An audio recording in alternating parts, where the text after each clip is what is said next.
आवाज विशेष में आप सभी दर्शकों का स्वागत। मेरे साथ स्टूडियो में यहाँ पर मोहम्मद अजीज जी हैं। 1980 का दशक इनके प्लेबैक सिंगिंग में बहुत बड़ा नाम रहा है। मोहम्मद रफ़ी का वारिसदार करके इन्हें कहा जाता है। आइए उनसे बातचीत शुरू करते हैं। सर बहुत बहुत स्वागत आवाज इंडिया टीवी चैनल में आपका। सर मोहम्मद रफ़ी इनके वारिस आपको कहा जाता है, तो पहली बार कब आपने इन महान गायक का नाम सुना?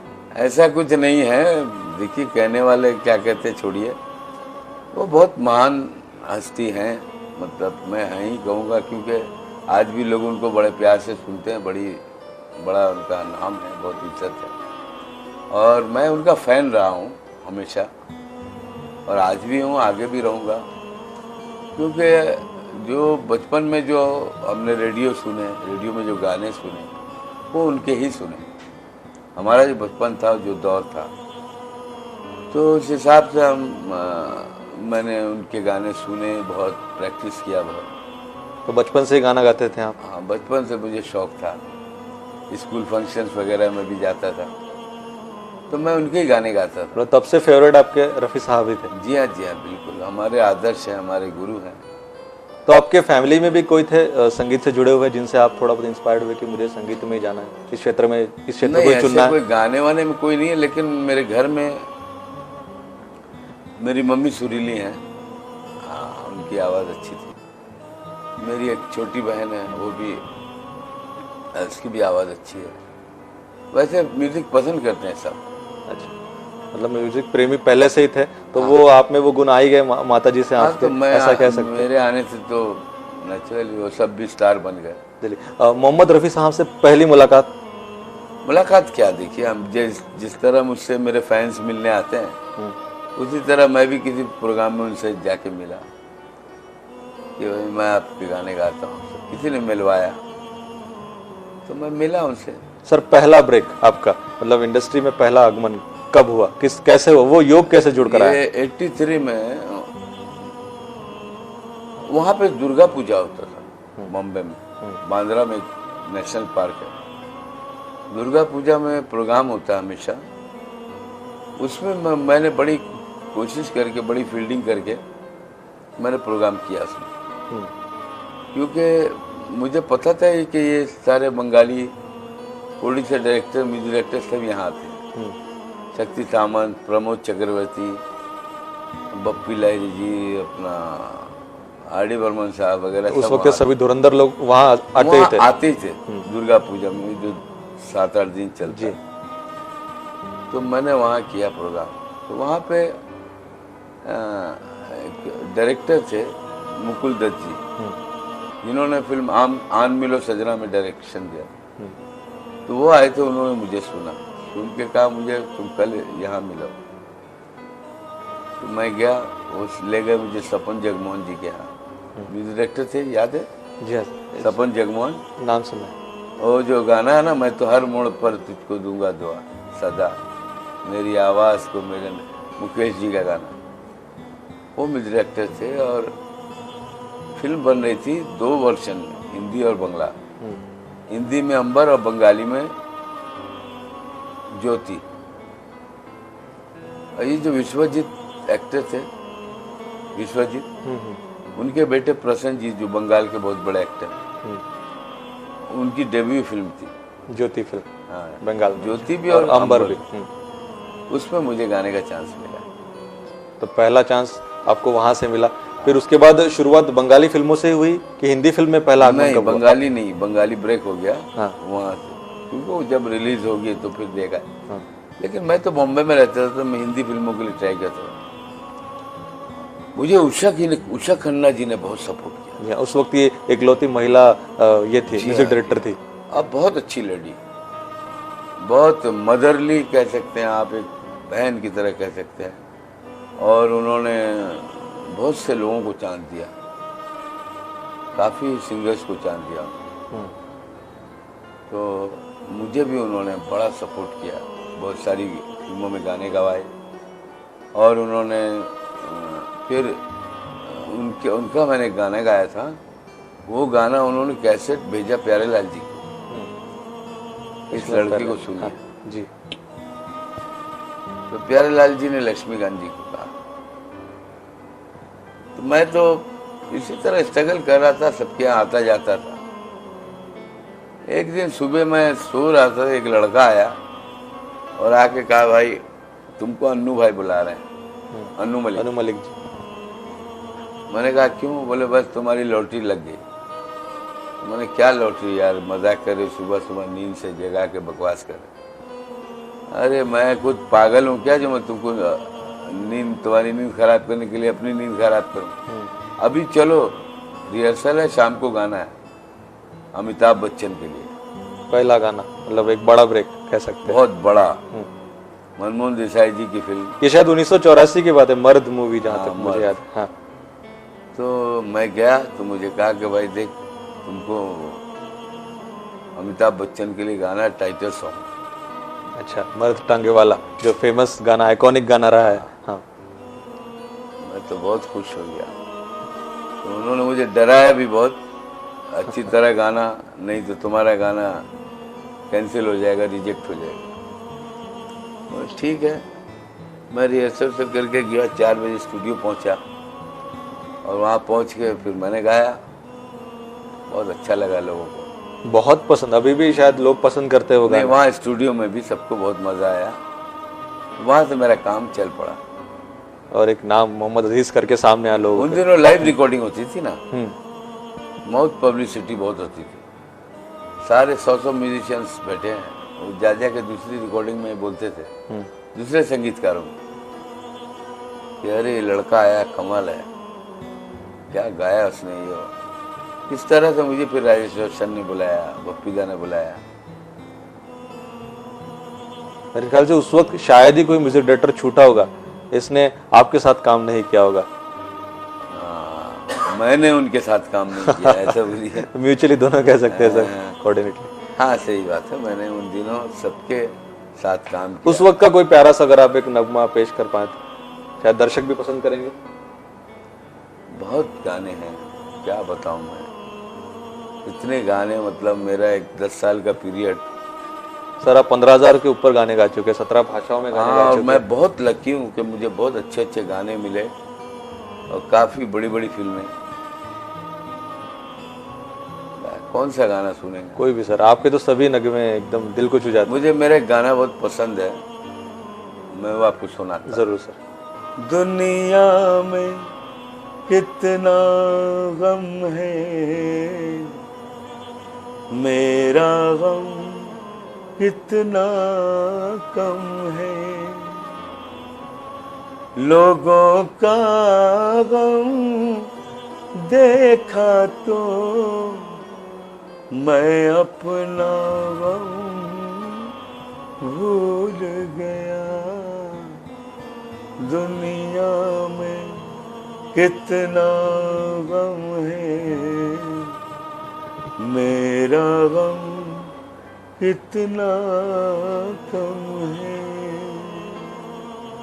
क्या खूब सर, बहुत बहुत एक समा सा बांध दिया था आपने। इस गाने का एक वाक्य भी है सर, मैं मुंबई में था, मैंने पेपर में पढ़ा था कि एक बंदा सुसाइड करने वाला था, टैक्सी से जा रहा था, तो ये गाना आपका लगा, उसने गाना पूरा सुना और फिर उसने डिसीजन बदल लिया और फिर वो वापस जीने के लिए प्रेरित हो चुका था। शायद आपके गाने से बहुत लोगों की जान भी बची, ऐसा कह सकते हैं। इसका मतलब ये हुआ कि वो टैक्सी से जा रहा था सुसाइड करने, तो अब जब सुसाइड नहीं करता अब तो मर्सिडीज में घूम रहा होगा। जरूर सर, ऐसा भी हो सकता है। सर बातचीत जारी रखेंगे, बहुत कुछ पूछना है मुझे आपसे, मगर एक छोटे से ब्रेक के बाद। दर्शकों कहीं जाइएगा मत, मिलता है एक छोटे से ब्रेक के बाद। गाने होते हैं, सूफी गाने कहाँ हैं? इंशाल्लाह माशाल्लाह अल्हम्दुलिल्लाह बोल देने से थोड़ी सूफी गाना हो जाता है।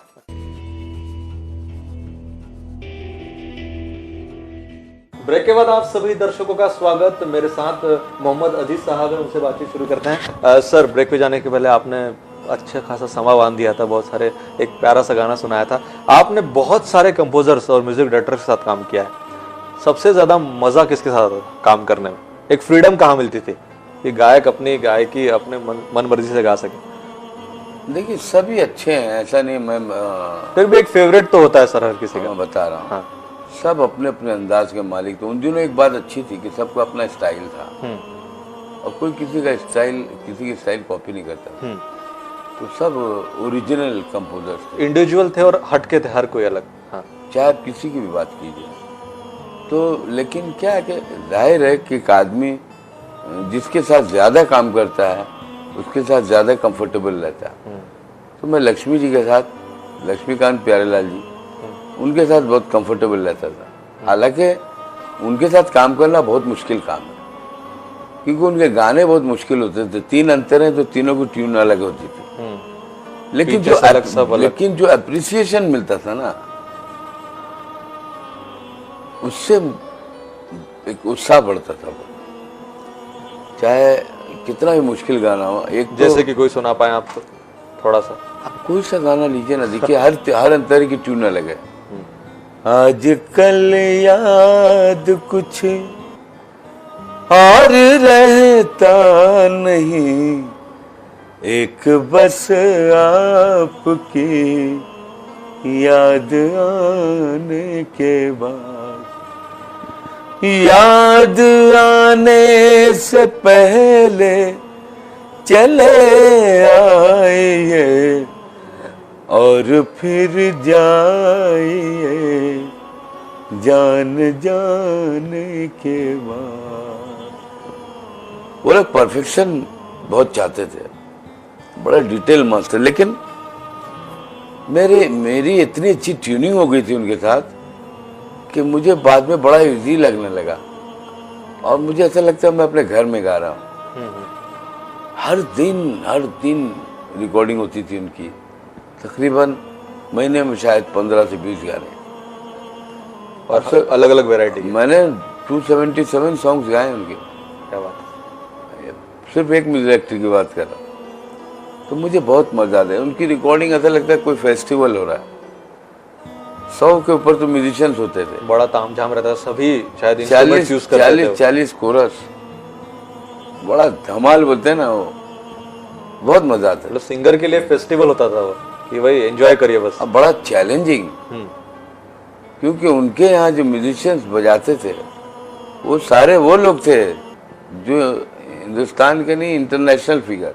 हरिप्रसाद चौरसिया जी, शिव कुमार शर्मा जी, ऐसे तो लोग बजाते, मनोहरी सिंह, धुरंधर लोग सारे। तो ऐसे लोग बजाते थे। तो आपको बड़ा चैलेंज होता था कि आपको सुर में गाना है और उनसे मैच करना है, उनकी ट्यूनिंग के साथ। अच्छा गाना है, क्योंकि सबके कान में हेडफोन होता है और आपको उनको सुनाना है। ये भी याद। सर आप मोहम्मद रफ़ी साहब के बहुत बड़े फैन रहे, आपके भी कुछ फैंस के कुछ किस्से अगर आप सुनाना चाहे, बताना चाहे, कुछ अलग वाकया कुछ हुआ हो कहीं? मैं क्या बताऊं, चाहने वाले तो इतना इमोशनल कर देते हैं ना। कुछ लोग, अक्सर एक लोग ऐसे हैं, अपनी जिंदगी मतलब ऐसे दुआ करते हैं कि जैसे भगवान मेरी उम्र भी आपको दे दे। सर दिल से चाहते हैं लोग। तो ऐसा जब कहते हैं ना, तो बहुत इंसान, दुनिया में इंसान सबसे ज़्यादा अपने आप से प्यार करता है। लेकिन अगर सामने वाला ये कहे कि भगवान मेरी ज़िंदगी भी आपको दे दे, तो ये बहुत बड़ी बात है। और ऐसे ऐसे चाहने वाले, एक वाकया बताता हूँ। मेरठ से एक लड़का चिट्ठी लिखता था, उन दिनों मोबाइल नहीं था, लाइन होता, चिट्ठी लिखता था लाल रंग से। तो मैं लिखता था, और बड़े बहुत खूबसूरत, कुछ 1.5-2 पेज का, और बहुत इमोशनल लेटर होता था। और वो लेटर में वो ये बार बार लिखता था कि ये मैंने अपने खून से लिखा है। क्या? मैं घर पे बात करता था कि यार देखो कैसे झूठ बोल रहा है बेवकूफ। हर 10-15 दिन में एक लेटर आता है उसका, और बोलता मैंने खून से लिखा। बकरे का खून होगा। खैर काफी दिन हो गए, एक दिन एक लड़का आ ही गया, वही लड़का मेरठ से। अब बेल बजाया, दरवाजा खोला मैंने, और सर मैं ताहिर मेरठ से। मैंने बोला अरे हाँ बोलो क्या? अरे सर मैं आपसे मिलने आया। घर पे लिया उसको, बैठाया, तो मैं भी थोड़ा इमोशनल था उसके मामले में कि इतना अच्छे से लेटर लिखता था, शेर व शायरी के साथ, रोमांटिक टाइप लेटर, अब बड़ी दुआएं लिखता था। फिर मुझे याद आया, मैं बोला थे यार तुम जो बोलते हो कि मैंने अपने खून से लिखा है, तो खून लिया कहाँ से दिखाओ। वो फुल शर्ट पहना था, ऐसे खोला दोनों हाथ, यहाँ से यहाँ, यहाँ से यहाँ, पूरा कटा हुआ उसका, ठीक है। और कुर्ता पजामा पहना था उसने, इधर भी दिखाया। मैं उसको लिपट गया बिल्कुल, ये भी दीवानगी। मैं लिपट गया, उसको बहुत प्यार किया और उसको कसम दिया उसकी माँ की कि बेटा तुम आज के बाद से प्लीज ये काम नहीं करना। अगर तुम मुझे प्यार करते हो तो मुझे भी तुम्हारी जिंदगी से प्यार है, आइंदा ये काम नहीं करना। अब तो बाल बच्चेदार है, अभी भी उसके फ़ोन आते हैं। बहुत दिनों से मेरा भी घर चेंज हो गया था, उसके बाद नंबर नहीं था। फिर मैं मेरठ गया तो मैंने 4-5 लोगों को बोला भैया एक ताहिर नाम का लड़का है, कहीं मिलेगा। तो भाई अब तो लड़का नहीं, अब आदमी है वो बड़ा हो गया, बाल बच्चेदार है, जवान जवान बच्चे हो गए उसके। उसको खबर मिली, वो आ गया, आके मिला। तो अभी उसका अच्छा खासा बिजनेस है फिश एक्वेरियम में। चलिए, मतलब अच्छे खासे लोग भी आपके फैन चाहने वाले और अपना जिंदगी भी अच्छा जी रहे हैं। सर सूफी गाने आप अच्छा गाना पसंद करते हैं, अपने रफ़ी साहब भी सूफी बहुत अच्छा गाना गाते थे, तो क्या इस वक्त भी सूफी गाने में कुछ चेंजेस लग रहे हैं आपको अभी जो गाए जाते हैं और उस वक्त के जो? नहीं, अभी जो सूफी गाने होते हैं, सूफी गाने कहाँ हैं? इंशाअल्लाह माशाअल्लाह अल्हम्दुलिल्लाह बोल देने से थोड़ी सूफी गाना हो जाता है। नहीं, पर फिर भी कुछ लोग हैं, कैलाश खेर जी अच्छा गाना गा लेते हैं, कुछ और भी बहुत। नहीं, मैं बुरा किसी को नहीं बोलता हूँ। सूफी गाने का मतलब क्या है उनको पता भी नहीं है, सूफी गाना क्या होता है। इबादत जहाँ तक कहते हैं कि अरे सूफी गाने तो मेरे 1200 के ऊपर है जी, मैं इसीलिए कहा। हाँ, 1200 के ऊपर। एक आध सूफी अगर आप सुना दे तो, जहाँ तक। 5 वक्त इन मीनारों से आती है आवाज कि अल्लाह बहुत बड़ा है, कि मौला बहुत बड़ा है। मंदिर जाओ मस्जिद जाओ कि अल्लाह बहुत बड़ा है, कि मौला बहुत बड़ा है। थैंक यू सर, बहुत बहुत शुक्रिया सर। बातचीत और भी जारी रखेंगे, नागपुर के बारे में बहुत सी चीजें पूछनी है मुझे, आप नागपुर में विजिट कर रहे हैं। नागपुर का एक छोटा सा ब्रेक के बाद सर चलेगा? नागपुर का संतरा बहुत मशहूर है भैया। जरूर, नागपुर के संतरे पर हम छोटा सा ब्रेक लेंगे और मिलते हैं ब्रेक के बाद। तो हिंदी और उर्दू खासकर ये लैंग्वेज तो सीखो ताकि उच्चारण सही हो, तलफ़ुज़ सही हो।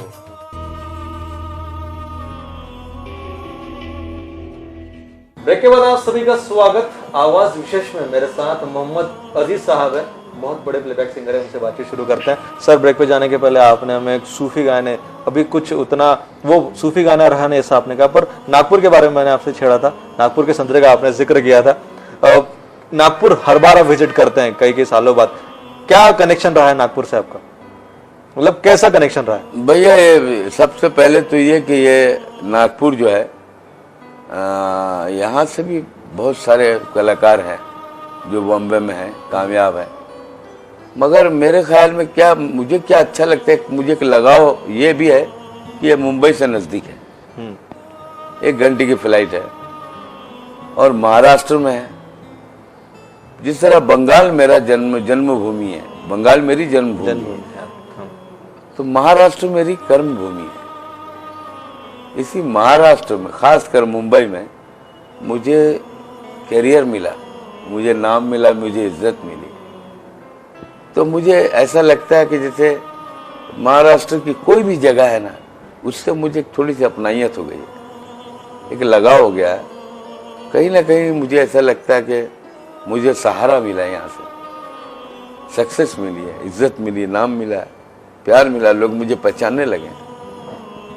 तो नागपुर से एक मतलब फैन फॉलोइंग भी बहुत है यहाँ के लोग। नागपुर सिटी भी काफी डेवलप हुआ है, बहुत ही डेवलप हुआ, और यहाँ ये बहुत म्यूजिकल जगह है, यहाँ म्यूजिक लोग बहुत पसंद करते हैं, बहुत ज्यादा पसंद करते हैं। मैंने प्रोग्राम किया यहाँ पे, तो मुझे बहुत अच्छा लगा, मुझे इतनी अच्छी ऑडियंस मिली। मतलब ये कि प्रोग्राम हमने खत्म किया तो खत्म हुआ, उनका बस चलता तो रात भर सुनते रहते। वंस मोर के नारे तो कोई इरादा ही नहीं है उनका घर जाने का। सर बहुत म्यूजिक लवर बहुत है, हर महीने यहाँ कॉन्सर्ट होते रहते हैं। जैसे आप भी यहाँ एक कॉन्सर्ट के लिए आए थे, जहाँ तक आप कल बुद्धा स्पिरिचुअल पार्क जहाँ तक आप गए, क्या उससे जुड़ा कुछ वाक्य मुझे बताइए, क्या कैसा रहेगा? आज है मेरा प्रोग्राम। जी हाँ, आज वहाँ है। तो आप उस पार्क के लिए आए हैं। ये तो देखिए बाबा साहब अम्बेडकर जी की जयंती है का मौका है, ये उपलक्ष्य, ये महीना है, तो उनकी याद में ये प्रोग्राम हो रहा है। तो और भी कलाकार हैं अच्छे अच्छे आए हुए हैं। तो बाबा साहब अम्बेडकर इनके बारे में कुछ हमें बताइए, आपने जिक्र नहीं, किया। उनके बारे में क्या बोलना, देखिए छोटा मुंह बड़ी बात, तो बहुत बड़े थे और उन्होंने छोटे बड़ों का फर्क दूर किया। जो लोग इन्फीरियरिटी कॉम्प्लेक्स के शिकार थे उनको बता दिया कि तुम छोटे नहीं हो। भगवान ने, अल्लाह ने एक इंसान बनाया, हम लोगों ने डिसाइड कर दिया कि भाई हम बड़े हैं आप छोटे हैं। ये फर्क को उन्होंने खत्म किया, वो फैक्टर दूर कर दिया उन्होंने। मतलब सही मायने में 1947 को भारत आजाद हुआ था, पर असली आजादी शायद उन्होंने दी, ऐसा कुछ। 1947 में हिंदुस्तान आजाद हुआ, हिंदुस्तानी आजाद नहीं हुए थे। हाँ। ये बाबा साहब अम्बेडकर जी ने आजाद करवाया। उन्होंने ये जो अहंकार था कि मैं बड़ा हूं, उसको खत्म किया और जो कॉम्प्लेक्स के शिकार थे उनको एक लेवल पे लाके खड़ा किया। पढ़ाई लिखाई करो, काम करो, अपनी जगह बनाओ। और आज देखो, आज पता भी नहीं चलता कि कौन क्या है, कौन क्या है। अब सिर्फ नाम से बोलते ना, ये दलित है, ये शेड्यूल कास्ट है, वो ब्राह्मण, अब नहीं पता चलता है। सब बराबर जहाँ तक खत्म हो गया सर, खत्म तो नहीं, पर हाँ कोशिश हो रही है। वो काफी, हाँ, काफी हद तक कम हो। अब तो कोई सोचता भी नहीं है। एक सोचता है तो दूसरा उसको गाली देता है। जरूर, ये भी है, ये भी है सर। सर आप दीक्षा भूमि में भी गए थे, और वहां का कैसा रहा अरे एक्सपीरियंस? अजीब माहौल था, इतना अच्छा वाइब्रेशन था, इतना सुकून था तो मैं क्या बताऊं। अजीब, वो जो गौतम बुद्ध की जो मूर्ति बनी है वो भी इतनी खूबसूरत बनाई गई है। वो काफी पूरा एरिया जो है वो बहुत प्यार से बनाया गया है। पॉजिटिव एनर्जी आती रहती है। जी, वाइब्रेशन बहुत अच्छा है। बोधि वृक्ष भी आपने देखा, जहाँ तक जहाँ भगवान बुद्ध को बोधि प्राप्ति, वो भी आपने देखा। वही है, बहुत अच्छा बनाया है, बहुत अच्छा। अजीब सा एक सुकून है, शांति है वहाँ। बहुत, मतलब पूरे दुनिया से टूरिस्ट वहाँ आते ही हैं। आप भी आज वहाँ आपने वो खुद ही एक अनुभव ले चुके हैं। सर जाते वक्त आखिरी में, संगीत आप जहाँ तक बहुत पहले से, बचपन से आप जुड़े हुए हैं संगीत से, 60 साल की इस साल आप हो जाएंगे जहाँ तक चला, पर आप तो गाने से आप अभी भी एक जवां दिल, आप धड़कते रहते हैं। गाना किस प्रकार से चेंज हुआ, म्यूजिक में क्या चेंजेस लगते हैं आपको उस दौर से? जैसे हर दशक में चेंजेस आ रहे हैं, तो क्या कंपैरिजन क्या लगता है आपको? चेंजेस क्या, दुनिया बहुत छोटी हो गई है। पहले हम कलकत्ता से बिहार जाना भी बहुत बड़ी बात समझते थे। अब दुनिया जो है आपके घर में आ गई है, टीवी में। अब तो उससे भी ज्यादा एडवांस ये हो गया कि आपके पास लेटेस्ट टेक्नोलॉजी, कंप्यूटर है, गूगल है, तो सब कुछ। अब क्या है कि धुन बनाने की जरूरत नहीं है। वहां का कोई गाना ले लो, उसमें हिंदी शब्द बिठा के डाल दो, रिमिक्स कर दो, कंपोज कर लो, कुछ भी कर दो। और गाने वाले भी जो है वो भी ओरिजिनल बहुत कम रह गए हैं। ज्यादा से ज्यादा बस एक दूसरे को जो पॉपुलर, उसको जब कॉपी गाना बन रहा है तो आवाज भी वैसी बना ले रहे होंगे। तो बहरहाल बहुत ज्यादा कुछ कहने की जरूरत नहीं है। हम लोग ज्यादा कुछ कहेंगे तो यही कहेंगे आउटडेटेड है, बकवास कर रहा है, यही है बस। आज के कुछ युवा जो गीतकार हैं, जो गाने वाले हैं, उनके लिए कुछ संदेश, सिंगर्स के लिए? नहीं भैया, अगर हिंदी गाना बजाना है तो हिंदी और उर्दू खासकर ये लैंग्वेज तो सीखो, ताकि उच्चारण सही हो, तलफ़ुज़ सही हो, जो सबसे ज़्यादा ज़रूरी है। लोग कायनात को कायनात बोलते हैं, कफन को कफन बोलते हैं, गुजारिश बोलते हैं, बेगम को बेगम बोल देते हैं। ये बहुत बुरा लगता है। वर्ड्स बराबर यूज करने चाहिए, खराब हो जाते हैं, बहुत खराब होते हैं। तो भाई मुझे कोई जबान नहीं आती तो मैं आपसे पूछ लूं गाते वक्त। मैंने भी गाया है, तो इतना ओवर कॉन्फिडेंस ठीक नहीं है। आप पहले जबान को सीखिए, फिर गाइए। संगीत सिर्फ सीखने से नहीं होगा। अनुभव लीजिए उसे, प्रोनाउंसिएशन बहुत सही होना चाहिए। मतलब शब्द जी कर देखिए, शब्दों को उसी प्रकार से उच्चारे जैसा उसका उच्चारण होना चाहिए, ऐसा आपका कहना है जहाँ तक। सर बहुत बहुत शुक्रिया, आप आवाज इंडिया टीवी पर आए और हमें वक्त दिया आवाज विशेष में, बहुत बहुत शुक्रिया। तो दर्शकों, ये थे मोहम्मद अजीज जी, जिन्होंने बहुत बहुत बहुत सारी बातें हमें संगीत की दुनिया की बताई। ऐसे ही एक शख्सियत से हम आपको रूबरू करवाएंगे अगले एपिसोड में। तब तक देखते रहिए आवाज इंडिया टीवी।